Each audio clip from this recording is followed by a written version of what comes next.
Former television stars Eric Somebody and Deborah Something Else are looking to blacklist any Hollywood people who support Donald Trump. The stars of the TV show Will and Grace, which was apparently shorthand for Triumph of the Will and Disgrace. If you get that joke, you'll probably laugh yourself to death because you're already 92. Anyway, they called on any showbiz folks who attended a Trump fundraiser to be exposed so that they could refuse to work with them. Actress Deborah Messing said, quote, "Hollywood is a town dedicated to diversity and tolerance, and anyone who disagrees should have their career destroyed. Will and Grace helped change people's minds so that gay people would no longer be excluded by those who disagreed with them, but would instead be included among those who could exclude other people they disagree with.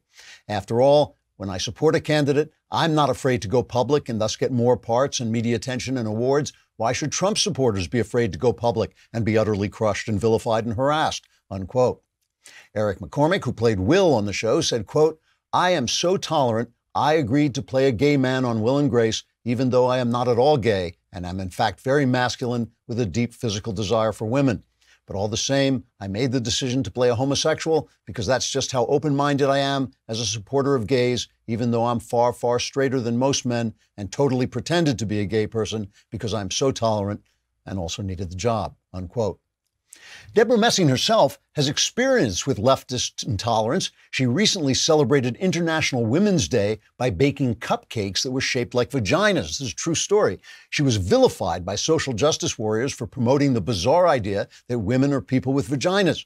She was finally forced to apologize and was only able to avoid financial ruin because I bought so many of her cupcakes. Trigger warning, I'm Andrew Klavan, and this is The Andrew Klavan Show. Hunky-dunky, life is tickety-boo.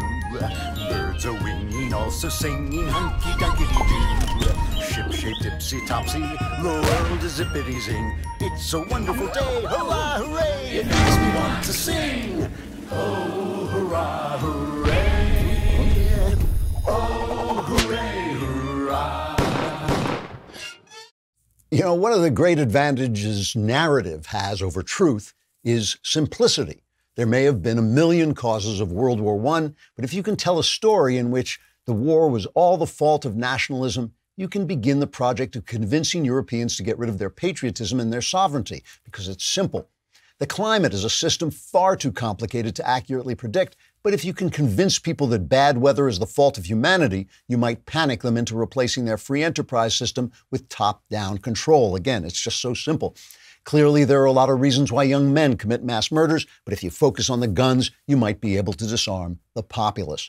The New York Times, a former newspaper, has recently been pushing a narrative of such childish oversimplification that you'd think they'd be ashamed of themselves, but don't hold your breath. Their 1619 project is dedicated to making readers believe that everything the Times dislikes, freedom, capitalism, democracy, was caused by something everyone dislikes, namely slavery, and therefore it's illegitimate. I would call this infantile, but that would be an insult to infants. What it really is the kind of dumbass racism you'd expect to hear from some toothless Klansman drinking in the back of a pool hall, albeit without the calls for violence. I'll give the Times that. But if you think this narrative's rank stupidity is going to make it go away, you're a cultural idiot or a conservative. But I repeat myself. The Times will make sure this incredibly simplistic and racist narrative comes complete with teaching tools that can be spread throughout our schools until you or your children are indoctrinated with the idea that your right to speak, think, and act for yourself are somehow polluted by racism. Not one conservative is going to do anything about this because our thought leaders think that complex truth can compete with a good, simple story. It just can't. So here's a story that has the advantage of being both simple and true. Every narrative the left tells is actually a tool for acquiring power. Power for a small number of elites, wielded for the benefit of elites in the name of the poor. The elites cry racism because they want to delegitimize freedom for individuals. They cry climate crisis because they want to delegitimize capitalism, which raises the little guy high. They cry gun control because they want to delegitimize the right of the lone man or woman to defend themselves. It's all because they think power should be exercised by people like them, urban elites, and not by deplorables like you. If there's one thing the advent of Donald Trump has taught us, It is how far the elites of both parties will go to keep their power, how deep they'll hate, how much they'll lie, how they'll even rationalize the use of the blacklists, violence, and racism they usually pretend to deplore. And while we sit around and argue over the finer points of conservatism and the purity of our convictions, they are telling their simple stories and trying to silence ours, all in order to keep their power. More on this. You can virtually understand everything they do in these terms, and we'll talk about it. But first, here's a riddle. Your car breaks down. You need to get to the auto parts store to get a part. How do you get there without your car? You don't have to. That's the answer. You go to rockauto.com. Rockauto.com is a family business serving auto parts customers online for 20 years. You can go to rockauto.com to shop for auto and body parts from hundreds of manufacturers right on your computer. They've got everything from engine control modules, which I don't even know what they are, and brake parts to tail lamps, motor oil, and even new carpet. Whether it's for your classic or for the car you drive daily, get everything you need for a few easy clicks delivered directly to your door. The rockauto.com catalog is unique. It's remarkably easy to navigate. You can quickly see all the parts available for your vehicle and choose the brands, specifications, and prices you prefer. Amazing selection, reliably low prices, all the parts your car will ever need at rockauto.com. Go to rockauto.com right now and see all the parts available for your car or truck, and write Klavan in their How Did You Hear About Us box so they know we sent you, and so you can practice spelling Klavan, which is Klavan. Hey, the mailbag is coming up. And you too will be screaming like that when I solve all your problems just because you subscribe. That's what you get for subscribing for a lousy $10 a month, $100 for the year. I answer your questions, and suddenly you're light as a feather, as giddy as a schoolgirl, as dizzy as a drunken man. I can't even remember what you are, but you'll be happy. I just want to add to this thing about this stupid, it really is a racist, Klan-like stupidity that the New York Times is peddling this idea that everything that happens in America is due to racism. And Jason Riley has a good column in the Wall Street Journal saying the legacy of slavery is regularly invoked to explain black-white differences today in everything from home ownership to single parenting. But as far back as the late 1960s, U.S. Census data show black immigrants from the Caribbean, which also has a legacy of slavery, far out-earn American blacks. And second-generation black West Indians are earning more than the U.S. average for all groups. So in other words, it's all about culture. It's really not about slavery. The blacks had a wonderful rush into home ownership and in the middle class, which basically came to a crashing end with the Great Society, with LBJ's Great Society, which basically created a welfare system that rewards dependency and dysfunction and illegitimacy and all the other things that the left promotes. I don't even know if they mean to promote it. They promote it, but once they promote it, it's good for them. It means more people become dependent on government, fewer people exert their own independent rights, their own independent decisions, and that's the way the elites like it. They may not even know they're doing it, but that is what they do. Their narrative is always to convince you that your actions, your sovereignty are polluted, and only the judgments of an elite class are viable and just. And anyone who argues for independence, whether it's the independent of your state, for state rights, or for your own personal decisions, or for the rule of law to take place down at the border, whatever it is, they call it racist because they do not want you to make decisions. And all you have to do is open your eyes to this. All you have to do is open your eyes to this, and you will see the narrative being controlled for the sake of its simplicity. For its simplicity. I mean, you'd have to be a dunce. You'd have to be wearing those conical hats to think that everything in America can be defined and described and explained by one phenomenon, the phenomenon of racism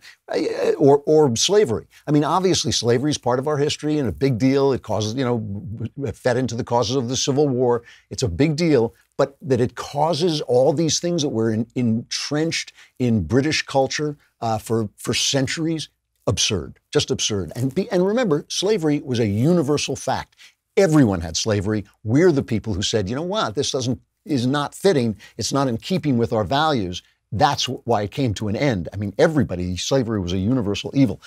So here are a couple of things. I'm just going to give you a couple examples of narrative taking place, the way of narrative wrestling taking place and why. Jim Mattis, the former defense secretary, great patriot, great general, has brought out a book called something like Call Sign Chaos, I think it's called. Call Sign Chaos, you're right. He wrote it with Bing West.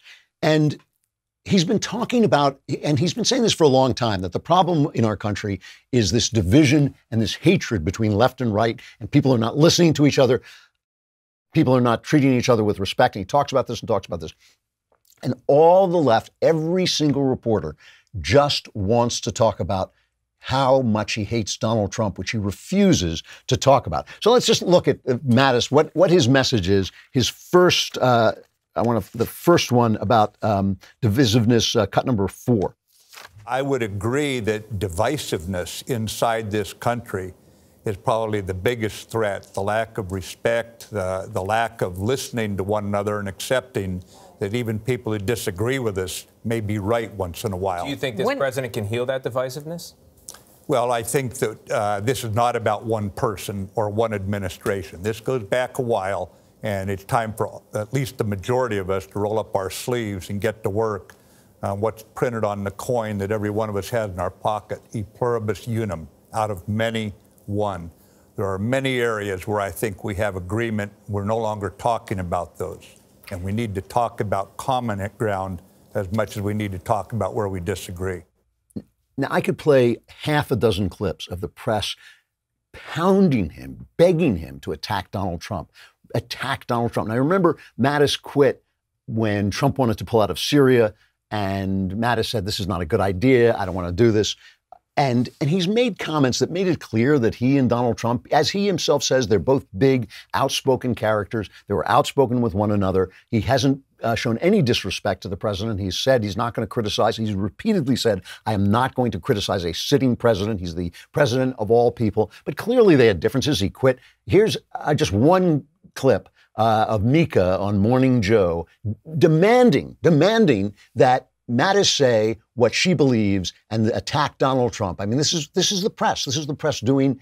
Here he is talking about civility, bringing us all together, and all she wants is like attack Trump. There's so much to say about the damage being done to our alliances, the breakdown of our core values, the respect for the basics of our Constitution.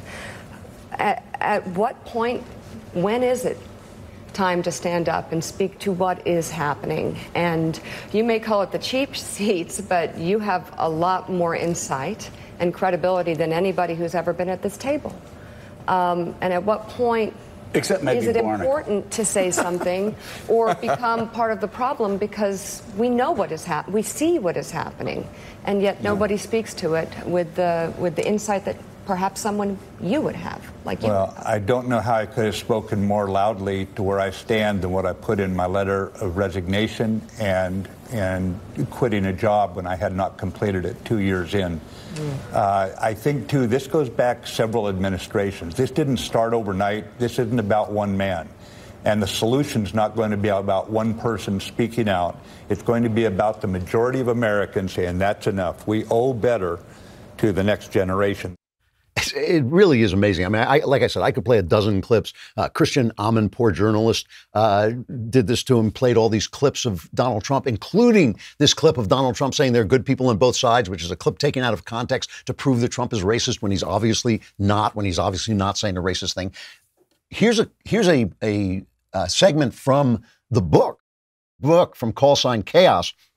Back when Mattis was the commander of Central Command of CENTCOM, he was trying to convince Joe Biden to stay in Iraq. Remember, the Biden-Obama administration pulled out of Iraq too soon, left too few people behind, left no one behind, and that gave rise to the cause of ISIS. Here is what Mattis says of Joe Biden, right, the front runner for the Democrats. I found him an admirable and amiable man, but he was past the point where he was willing to entertain a good idea. He didn't want to hear more. He wanted our forces out of Iraq. Whatever path led there fastest, he favored. He exuded the confidence of a man whose mind was made up, perhaps even indifferent to considering the consequences were he judging the situation incorrectly. He wasn't listening. He wasn't listening. So he quotes Biden saying, Maliki, who is obviously the prime minister of Iraq at the time, wants us to stick around because he does not see a future in Iraq otherwise. I'll bet you my vice presidency, right? Mattis says in October 2011, Prime Minister Maliki and President Obama agreed that all U.S. forces would leave at the end of the year. And of course, Maliki, free of American influence, went after Sunni politicians and districts, alienating a third of the country. And Mattis writes, Iraq slipped back into escalating violence. It was like watching a car wreck in slow motion. That is the Obama Biden administration, with Biden in control of what was of the Iraq policy. They don't want to ask him about this. Nobody has asked him about this. Nobody has said a word. It's all about Trump. And the thing about Trump, again, I get sick of saying this, but it has to be said. I don't want to hear anybody worshiping Donald Trump. Donald Trump's a flawed guy. We're all flawed people. He's a big guy. He's got big flaws. He also has done some terrific things. I think he's done a good job as president. I really do so far. And obviously he says things that I don't agree with and all this, but it's not about him anymore. It's not about him. The danger to the polity, the danger to America does not come from Donald Trump. It comes from people who want this administrative state to replace, as it almost already has, the legislative state. Our legislators don't want to legislate because they have to be responsible for the laws that are made. If they just delegate the power that we delegated to them, if they delegate it to the administrative state, then they can just say, oh, that terrible EPA, that's the fault of the EPA. That is why remember yesterday I was talking about Brexit. I was saying that the elite are not going to let Brexit happen. They're going to fight tooth and nail to hold on to their power. And then yesterday, after the show, the Parliament passed a law saying that Boris Johnson cannot pull out on October 31st, as he has promised to do, because it gives him such a good negotiating position when he goes to the EU. He wants to be able to say, I am going to leave on August 31st if you don't give us a deal. But the Parliament doesn't want to do that, essentially trying very hard to scuttle Brexit altogether, because if he can't pull out on October 31st, he can't pull out at all, because EU will never let them go. They'll never let them go. They want that power, and they want that power especially over the English-speaking peoples, because the English-speaking peoples are unique in their commitment to democracy and in their commitment to individual liberty. This is not something that is true in France and in Spain and all the other countries of the world. It is not. It is true of the English-speaking people. We have a unique commitment to this, and the EU wants to snuff that out. Just remember all the things that happened on the European continent that Britain didn't participate in. Nazism, the Inquisition, the conquests of Napoleon and the spread of the ideals of the French Revolution, the terrible ideals of the French Revolution. All those things that Britain opted out of, and they want to opt out now. And once again, Germany is in the lead, trying to make sure that Britain stays under their control, and the commitment to democracy of the English-speaking peoples is wiped out. That's what it's about. That is what it's about. And they do this. Well, let me get back to this in just a minute. First, let me talk about Lightstream. I know I do this. I'm sure you do it. You use your credit card without thinking that it's money. You use that credit card. You just hand pay. It's magic, right? They give you coffee. They give you books. It's incredible. Everybody's just so generous. They love the look of that credit card. And then the bill comes due. And if you don't pay it on time, the interest rates are unbelievable. Instead, you can go to Lightstream. You can go to Lightstream and get a debt consolidation loan. You can get a credit card consolidation loan at Lightstream with a rate as low as 5.95% APR if you use AutoPay. You can get a loan from $5,000 to $100,000, and you can get it as quickly as that day. On a credit card, if you don't pay, the rate can be over 19% APR, which will destroy you in a big hurry. Just for my listeners, you can apply now to get a special interest rate discount. The only way to get this discount is to go to lightstream.com/Andrew. That's lightstream.com/Andrew. This is subject to credit approval. Rate includes a 0.50% autopay discount. Terms and conditions apply, and offers are subject to change without notice. Visit lightstream.com/Andrew for more information. There was this shooting, obviously, in West Texas. A guy, another one of these nuts, went out and shot a bunch of people. He was barred from buying firearms by one of these alert laws, right? A judge had ruled him mentally unfit, but he got around that and he bought the firearms anyway. So these laws do not stop people who are dedicated to killing people. They don't do anything. Seizing guns does nothing. It does nothing. And by the way, it doesn't matter what the polls say. Our rights, the Bill of Rights, is about what transcends democracy. The Bill of Rights is about what transcends democracy. You can't vote away your God-given rights. It doesn't matter whether 80% of the people want to take your rights away. The Bill of Rights protects your rights from democracy, okay?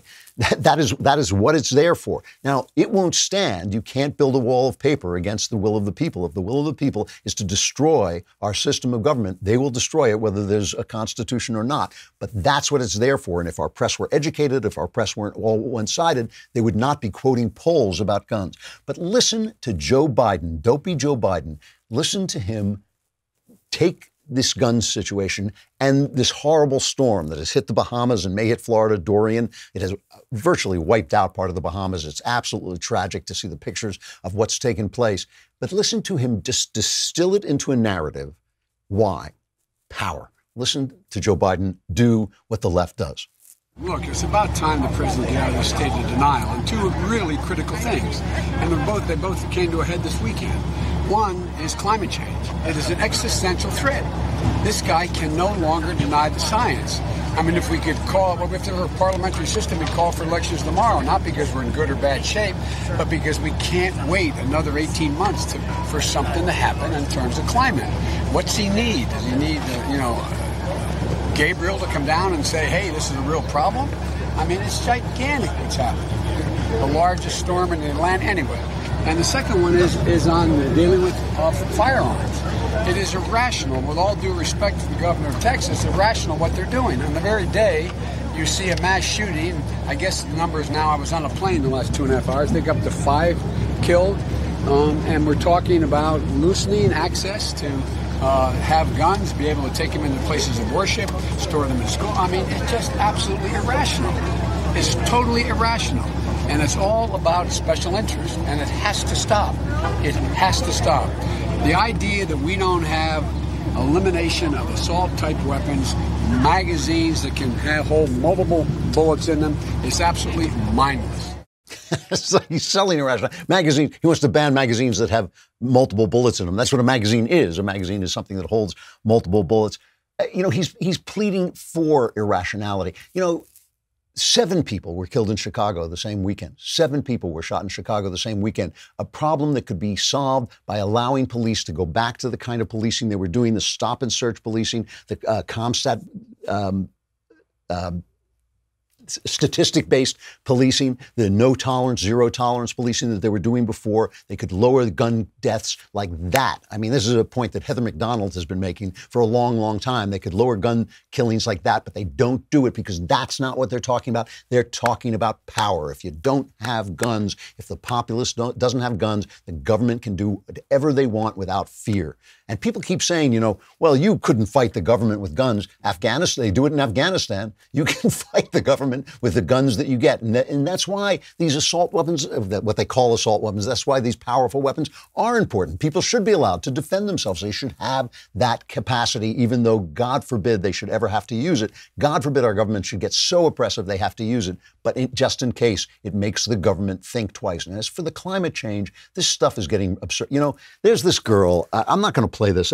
Greta Thunberg, her name is. She's 16 years old. She's autistic. She's obviously got some, as she herself has said, she's got some sort of mental deficits, and they've been using her as a climate activist. And Grabian, who puts out great montages, they put out a montage that I can't bring myself to play it. It's a fair montage. It's not Grabian's fault. It's the press lauding the 16-year-old girl as the voice of the earth. She's the voice of the climate. She's going to save us all. And then it's cutting away to this poor girl trying to put out language because she's got a mental deficit. She doesn't speak well. She's obviously being used. And the reason I can't play it is I just don't want to make fun of the girl. She's a child. She's 16 years old. She shouldn't be on TV at all. It shouldn't be that they use children to put forward their narrative. They don't understand that a child has less authority, less moral authority, less wisdom than adults, because in their world, that's not true. That's not true. In Canada, they have a thing going on. I assume it's partly comical. I suppose it's partly satirical. But they want to let 8-year-olds vote because 8-year-olds say that the climate is important. Hey, we'll play this. Have we got this? Have we got this thing about 8 to go from 18 to 8? Did I put that in there? Yeah, play this. This is an ad to lower the voting age in Canada to 8 because 8-year-olds care about climate change. Climate change, you're a threat. How many years do we have left? Excuse me, do you guys have a moment to talk about climate change? So this is it, HQ, or headquarters for those who don't know. Every part of the machine is integral. Can't save the world without coffee. And naps. We polled kids across Canada and asked them to rank election issues in order of priority.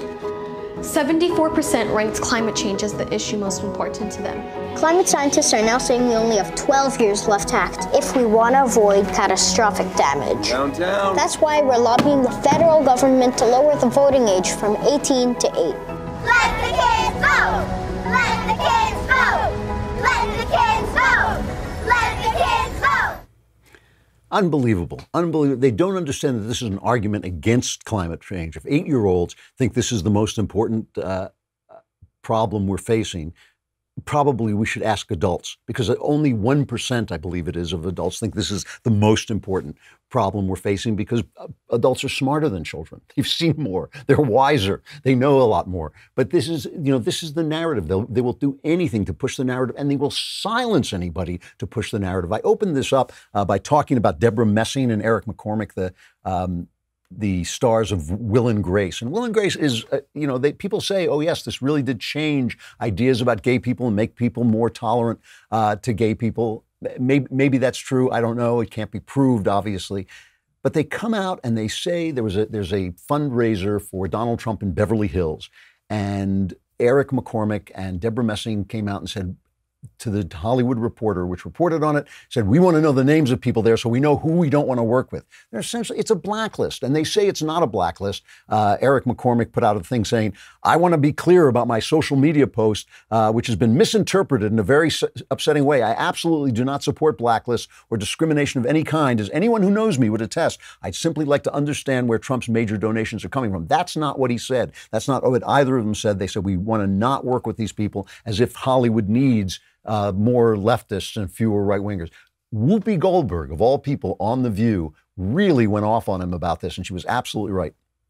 Last time people did this, people ended up killing themselves. Yeah. This is not a good idea, okay?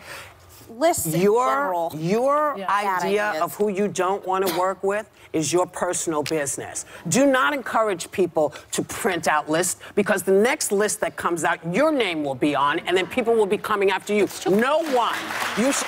Nobody. We had something called the Blacklist, and a lot of really good people were accused of stuff. Nobody cared whether it was true or not. They were accused, and they lost their right to work. You don't have the right.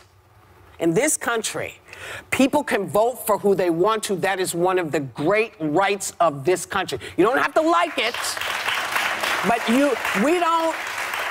we don't go after people because we don't like who they voted for. We don't go after them that way. We can talk about issues and stuff, but we don't print out lists.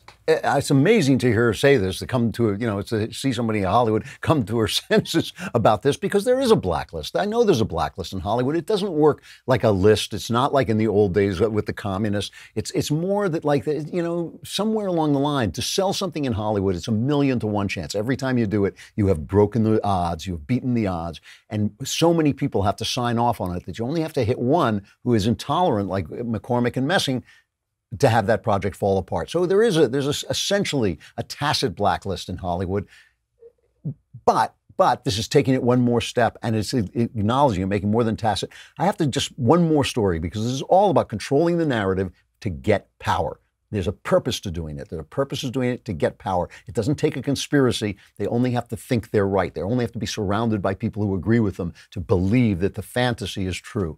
Bloomberg reporter, this is I'm quoting from the Federalist, Bloomberg reporter Ben Penn disingenuously portrayed a Facebook post from 2016 by Trump Labor Department appointee Leif Olson as anti-Semitic. Leif Olson was making jokes against anti-Semitism. He was attacking anti-Semites. I've read the post. I read the Facebook post. There's no doubt about it. He is openly making jokes. Like I make jokes when the show begins, when I make my satires. If you wanted to take those and pretend that I was serious, if I had stupid employers and they went, and they fluttered and threw their aprons over their faces and said, oh, we have to get rid of Klavan because he says all these silly things about people.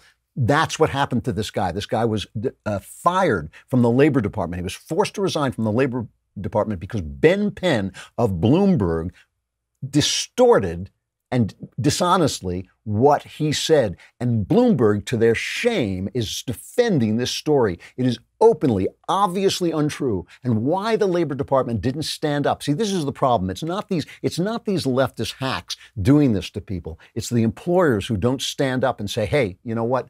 Buzz off. Buzz off Bloomberg, buzz off Ben Penn. That's the problem. That is the problem. And Penn, when he was attacked from the left and the right. To give them credit, Penn puts out a tweet saying, lost in all of this, you can almost hear the superior, lost in all of this, is that Olson, the man who lost his job, was part of a team of political appointees tasked with the heavy lift of drafting wage hour regulations that are high priorities for Trump White House business community. They're now down one advisor. In other words, it was a political hit. He disagreed with this guy, so he cost him his job by scouring Facebook for an old post, distorting it, lying about it, and getting the guy fired. And Bloomberg is standing behind that. Unbelievable. But this is what the anti-Trumpers don't get. It's so much not about Trump. It's so much not about Trump. It's about this narrative. It is about this fight for the narrative. And Trump is good at fighting back against the narrative. This is one of his strengths. This is one of his positive things. This is one of the things that I see in him that I think is why he was elected, because this narrative is so powerful. The control of it is so powerful. It's being sold to your children. It's being sold on television. It's being sold on Netflix. It's being sold in the movie theaters. It's being sold in the academies. And it is a story of keeping power in the hands of urban elites and away from the individual and away from individual localities. That's what it's all about. That's why Trump ultimately is not the point at all. Mailbag coming up. I got to say goodbye to Facebook and YouTube, but come over to dailywire.com and subscribe. And then next week, you can have all your problems solved.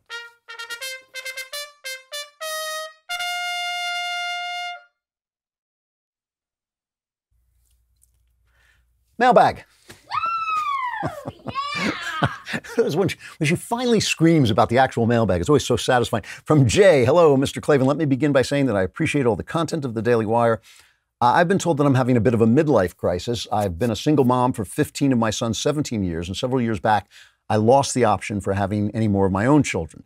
Now that we're looking forward to him moving on and forward into adult life, I'm not sure what purpose is left for my life. I know he'll need me to some diminishing extent going forward, and as much as I knew my purpose was to raise him to be the best Christian man I could, I'm left adrift. As an unmarried 39-year-old woman who can't have kids, how do I find my next step? Thanks for the guaranteed correctness of your response.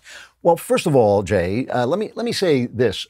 Even though your situation has specific points about it, you're unmarried, you can't have children, what you're going through is what every mom goes through when their kids leave. The empty nest syndrome is what every mom goes through, and it's a real thing. So, you can allow yourself to experience some mourning. You can allow yourself to experience some sadness, even some depression. That this part of your life, which is, it's not just the most important thing you'll ever do, it's the most important thing anyone ever does. To be the mother of a child, to raise that child is the most important thing anyone ever does. So this portion of your life is over, and that's sad. I mean, life is sad. Life is always about letting go. It's always about learning to let go. Love is about learning to let go. The price of love is grief. We all do it. We all experience it. It's just part of life. It's just something we have to do. What you don't want to do is you don't want to wallow in this, right? You want to let it go, experience the pain, experience the sadness, and then move on. Like you say, you want to find a new thing. It doesn't have to be about a relationship. It doesn't have to be, obviously, about a child. It's now about other talents that you have and other things that you can bring to bear to help people and do things. There's lots and lots of satisfying things that you can do up ahead. And who knows, maybe in that life, you'll also find relationships. You shouldn't be afraid to date. You shouldn't be afraid to find a new guy to go out with. 39 is not the end of the line, believe me. And you know, so there's a life ahead of you and new things to come. And your son is still going to need you and want you and be your pal in the coming years. So the thing is, what I guess I'm saying to you is, yes, you know, all these things you're feeling are absolutely legitimate. There is a grief involved. Life has always got an element of grief to it. It's always got an element of sadness. But don't let that stop you. Don't let it stop you from going on to the next move. I don't know what your financial situation is. Maybe you have to work. If you have to work, find a job that you're going to enjoy. If you don't have to work, you can either work because you choose to or do volunteer work or contribute that way. But just don't let the grief weigh you down. Understand that this is part of life. This is, you know, the idea that we're always happy all the time is something that takes place on Facebook, not in real life. In real life, we are always saying goodbye to something. And when moms, especially, but also dads, when they face the empty nest, they go through a period where they say, gee, you know, that really has changed everything. And it feels like the meaning is gone, but the meaning is not gone. There's more meaning up ahead. And just go out and find it. Don't let this stop you, but don't feel that you shouldn't experience it and feel it as well. From Patrick, dear God Emperor of the Daily Wire, Drew Klavan, last week, Kirkwood community, I'm just a general God Emperor. Only Jeremy is the God King of the Daily Wire. I'm the God King of the universe, of the multiverse.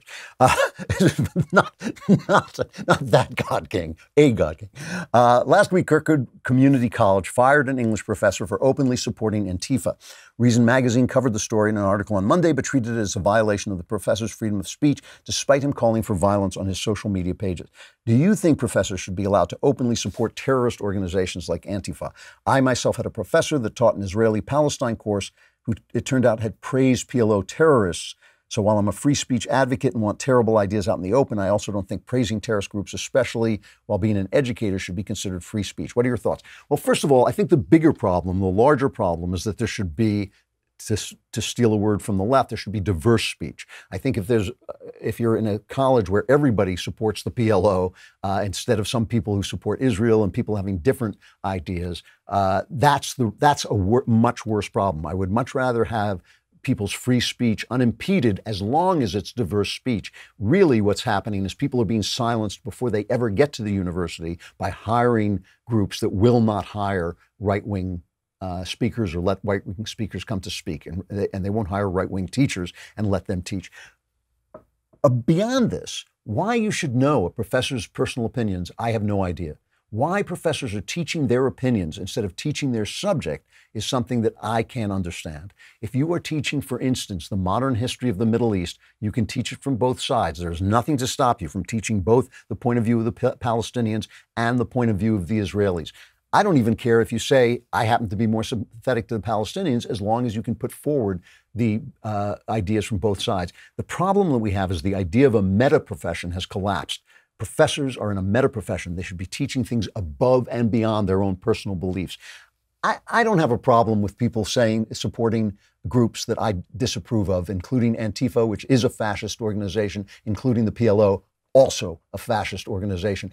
I don't have a problem that some professors support those things and say so openly. I think their free speech should be unimpeded. My problem is when people are silenced before they're even hired so that there's only one side speaking. That's the way I feel about it. From Jaden, Jadon. Greetings, Lord Klavan. What do you think about long-term traveling? I just graduated with an engineering degree and I'm saving up money doing various random jobs this summer. I have a huge travel bug and will hit the road in my modified camper minivan for a while, maybe a year or two. I'll be volunteering in various places in exchange for room and board. I'm not a traditional career-oriented person. Could honestly be happy living in a van, traveling all over the place. I have an insatiable curiosity for the world and faith in God that he may make something out of that. What's the question here? Do you have any words of advice or wisdom or warning? No, hit the road. I mean, have a good time. You know, I think, remember that your engineering was it engineering degree? Yes, your engineering degree will become obsolete at some point. It may be that in a year or 2 years, you think that maybe it's time to settle down and live a more rich and deep life instead of, to travel. I did this. I went out, I was a little crazy, but I went and was a hobo for years, essentially. And I never wanted to settle down. I never wanted to stop. But ultimately, I felt that a life of depth was more important than a life of breadth, of traveling all over the place. I wanted to have a life that mattered. I have done a lot of traveling. I've moved a lot. I love traveling. I have a terrible case of wanderlust in my youth. It was awful. But go ahead and do it. Go ahead and do it. Have a good time. Be careful. Take care of yourself. And, in a year or whenever you feel it's right, reassess and ask yourself if it's time to live differently or to find a job that will help you in your wanderlust. But no, have a good time. I don't see why you should be like everybody else if you're different. From Ricardo to the great Klavan, my Democratic uncle was discussing the Clinton economy with me and telling me how good it was. He then said the Reagan economy was terrible. What is the best way to rebut this assertion? Get the facts. It's just untrue. It is just untrue. Reagan I think it took Reagan about 2 years for his tax cuts to kick in and jumpstart the economy. The economy was good for that for 25 years, including the Clinton economy. The Clinton economy was the Reagan economy. Reagan turned this economy around. You have to look at the Carter economy to see how bad it was. You really go look at the movie Miracle about the hockey team, which at least shows you how bad things were during the Carter economy. The Carter economy was an absolute disaster. Reagan was elected. Everybody said, oh my gosh, he's doing these just like with Trump. It was exactly like with Trump. He cut taxes in a smart way. It jump-started the economy. It took about 2 years, I think, and then the economy took off. It was never bad after that until the crash. During the George Bush administration that came afterwards, there was a little dip in the economy and the press hammered that. And Clinton said, we've got to run on the economy, stupid. But really, we had a strong economy for 25 years. And people call that a bubble. And part of it was due to the tech boom, which caused the bubble, which, fed into that. But of course, that was partly deregulation and freedom of people to create things. But still, the tech boom caused that. And people call it a bubble. But if a bubble lasts for 25 years, that's half of a working life. That's a long time. That's not really a bubble. That's almost a lifetime. So a capitalist economy is going to have its crashes. It is going to have its backfires. But look at the facts. The Reagan economy was great, and the Clinton economy was the Reagan economy with the added help of the tech boom. From Brittany, this is a bit of a girl question, but I'd really appreciate your advice. My IUD has migrated, and my doctor says it has to come out. She says I need a specialist, and she has referred me to Marie Stopes. As someone who is very anti-abortion, I feel really uncomfortable giving my money to such a horrible abortion business. Do you have any insights into whether it is wrong to go there for non-abortion services? I'm very worried about having this IUD floating around, and I'm desperate to get it out as soon as possible. I don't feel I have the time to find a pro-life specialist, and in my city, I highly doubt there would be any. Yeah, look, take care of your health first. This is the first thing. You're right. You should get this thing taken out. There's nothing wrong with calling your doctor and saying that, I have moral issues with Marie Stopes. Do you have anybody else I can go to? That's one phone call. I don't see why you wouldn't make that phone call if it's important to you. But most important is taking care of your health. You can't stand on your principles if you're dead, and you can't stand on your principles if you get some terrible infection. Get this thing out and get it done. And this is not the sometimes you just can't stand on principles in a realistic way. This might be one of those times, but I don't see why you wouldn't make a phone call and ask if there's anybody else who can do this if you really have objections to Marie Stopes that go beyond this. But most importantly, get this done, get it done quickly. That's the thing you should be thinking about. From Craig, Mr. Klavan, I don't think I've heard anyone discuss this, but if Trump wins in 2020, what kind of Trump will we get? Meaning, since he knows he doesn't have to win another election, will he take the cuffs off and hold nothing back? Or will he have the same rhetoric after the election as he does now? I have to believe the Trump derangement will be off the charts, as well as his Twitter ruthlessness. That's a very hard question to answer because there's so many variables. We don't know what will happen to Congress. We don't know whether he'll get majorities back in both houses. We don't know what kind of majority. It's funny, after Trump's election, I remember having this conversation with Ben. We were down in Dallas at the place where Kennedy was shot, and he said, "What's your best scenario for Donald Trump?" And I laid out what I thought the best steps were, and every single thing has happened that I said would be my best scenario for Donald Trump, which was not all roses. It was not all great, but it was basically saying he's going to cut taxes, the economy's going to boom, then he's going to do some stuff that'll drive us crazy, like infrastructure. I think that infrastructure thing would be a big thing that he would go forward with if he won again. I do think that he tends to go where he can go. He tends to go where he can move. So one of the things that's been really helpful to us on the right is that the evangelicals and the right-wingers have been friendly to him, and the left has been absolutely resistant to him, and that means he moved to the right because there was nowhere to go on his left, and that was good for us. But I think if they gave him any room on his left, there are things he would do on the left. But look, I would like to see him build his wall. I'd like to see him get some relief in the asylum laws that would help us on the border. More importantly, I'd like to see him come up with a good free market plan for health care, because I think when the government does health care, it looks like the VA, where I think a free market plan for health care that takes the chains, the shackles off insurance companies, that allows people to buy insurance, young people to buy insurance that's only for catastrophes, that doesn't force young people to pay for old people. All those things would be good. I'd love to see him do entitlement reform. He has promised not to do that, so I'm not hopeful about it. But it really depends. Trump is a guy who will go where he can. He'll go, he's like a linebacker. He goes where a running back. He goes where the daylight is. And so I think that if he wins and gets a very big majority for Republicans, he'll do Republican stuff. If he's stuck like this, he'll continue to do what he's been doing, which is executive action and foreign policy and foreign trade. He will continue this trade war with China. I think he's very committed to getting some kind of deal with China, and it will give him extra strength if he has won the election. China is betting on him losing, and I think it will be a good thing. I think it's a good thing for him to win. I know it's short-term bad. I know it's short-term hurting the economy, but I think it would be a good thing for him to get a new kind of trade with China. And I think that they are depending on him losing the election, and that's why they're holding out. But I think if that's one thing that he would go forward with, whether he had a majority in Congress or not, I think he would go forward trying to rewrite that, because I think it's important to him. I think he understands it, and I think he knows what he wants.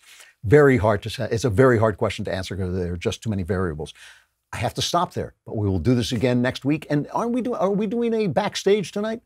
Yeah, we don't even have a read for that, but we have a backstage tonight, so we'll answer more of your questions there if you're a subscriber. But you got to subscribe. Why? Because you have money. We want your money. I'm Andrew Klavan. This is The Andrew Klavan Show. I'll see you on the backstage show later on today, and I'll see you again tomorrow.